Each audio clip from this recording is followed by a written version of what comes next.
Keseruan bocil saat liburan, Healing hemat di rumah dengan sahabat, dukung dan support channel kami dengan like dan subscribe ya teman-teman.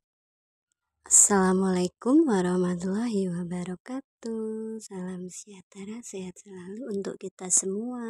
Halo teman-teman semuanya, bocil-bocil yang sedang liburan kali ini bersama keluarga kita. Nih ada anak-anak semuanya. Keluarga kita di Jejak Healing ya.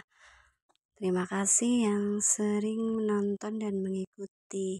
Bantu kami untuk bertumbuh ya. Kita sedang sama-sama belajar untuk bersosial media, berbagi pengalaman dan keseruan kegiatan kita saat liburan. Ini kan sudah memasuki liburan anak-anak sekolah. Ini rumah kita, rumah Dikna, itu menjadi sebuah base camp tempat berkumpulnya anak-anak tetangga. Kalau di Jejak Healing itu sendiri kan sering kita membahasnya kegiatan liburan, jalan-jalan, kegiatan pergi keluar rumah atau sekedar melihat-lihat keluar ya teman-teman, tidak harus yang dituju tempat rekreasi atau wisata. Itu sebenarnya juga memiliki makna healing atau dengan kata lain arti lainnya sebagai penyembuhan atau menyembuhkan atau proses yang digunakan untuk seseorang yang sedang mengalami masalah mental, psikologi, dan trauma atau sejenisnya. Nah, kita juga bersama teman-teman bermain dengan si Ciput, kucing putih kesayangan Dek. Nah, ini juga termasuk healing ya teman-teman. Nah, dengan kita bermain, berjoget, nah seperti yang dilakukannya, terus berkumpul bersama teman-teman, itu sendiri pun sudah memiliki makna kata healing. Nah, jadi kita merefresh diri dengan bersama memelihara binatang, bercengkrama dengan binatang, mengajak binatang bicara.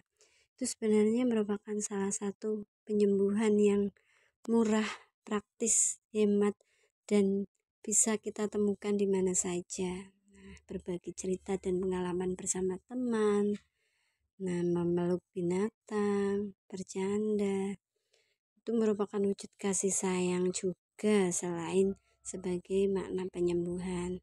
Kita terhindar dari stres dan rutinitas kegiatan sehari-hari. Ini tidak hanya dimiliki oleh orang dewasa ya teman-teman. Terkadang stres, lelah, bosan itu juga dimiliki oleh seorang anak-anak. Apalagi di zaman yang sekarang ini ya. Anak-anak itu tidak sama dengan anak-anak pada zaman kita dahulu. Banyak anak-anak yang di zaman sekarang yang memang mirip sekali dengan orang dewasa pada saat kita dulu. Baik dulu di lingkungan keluarga. Sekarang itu anak-anak sudah pintar sekali ya.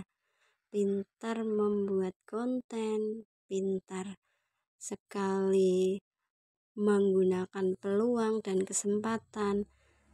Bukan kita yang memaksakannya untuk eksplor, tapi justru mereka sendiri itu yang menginginkan hal tersebut karena mereka melihat banyak sekali tontonan-tontonan di media sosial, bahkan serba online, itu mereka tiru, bahkan tidak luput dari kegiatan atau konten-konten yang berjoget-joget itu yang ingin mereka lakukan juga, karena anak-anak seusia mereka itu cenderung ingin meniru. Mereka kan termasuk salah satu peniru yang ulung, yang unggul ya dibandingkan dengan kita-kita. Jika kita lahir di era 90-an, pasti juga mengalami sama dengan saya sendiri. Pernah mengalami masa kecil yang membahagiakan karena di masa itu atau di era itu gadget, gawai ataupun HP masih belum ada ya, bahkan jarang yang menggunakannya. Dan anak yang zaman dulu dengan sekarang itu perbedaannya itu terletak juga pada jenis permainannya. Kalau dulu kita masih suka sekali nonton bareng di televisi atau bermain tradisional, peta umpet, bermain gerobak sodor, ular naga, dan permainan-permainan tradisional lainnya. Tapi kalau kita melihat zaman sekarang, sudah jarang sekali yang melakukan hal tersebut.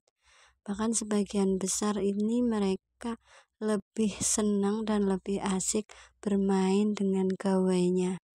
Mereka cenderung menyendiri dan lebih agresif, lebih meningkat tekanan emosinya, tekanan mental serta moralnya pun juga mungkin bisa dikatakan merosot ya, apalagi ada yang mengelompokkan dengan Gen Z atau Gen Alpha itu bahwa mereka memiliki kepekaan sosial yang sangat kurang dan cenderung asik dengan dunia mayanya dan menjadikan saudara yang dekat atau keluarga yang dekat justru malah terasa semakin jauh.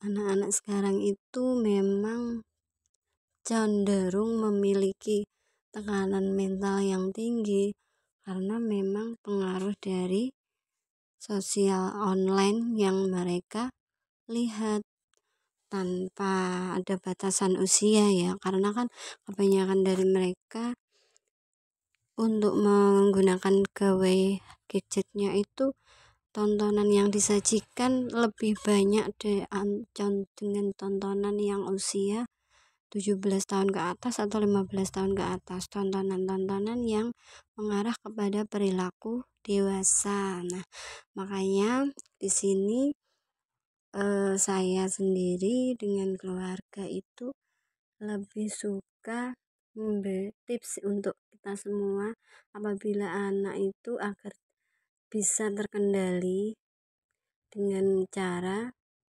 mengajak teman-temannya berkumpul di rumah, mengatur jam penggunaan HP-nya, dan salah satu cara dengan memberikan seekor binatang peliharaan. Nah, dengan binatang peliharaan itu menjadikan anak-anak kita tidak semakin ketergantungan dengan gadget. Nah, itu ya teman-teman tips dari saya.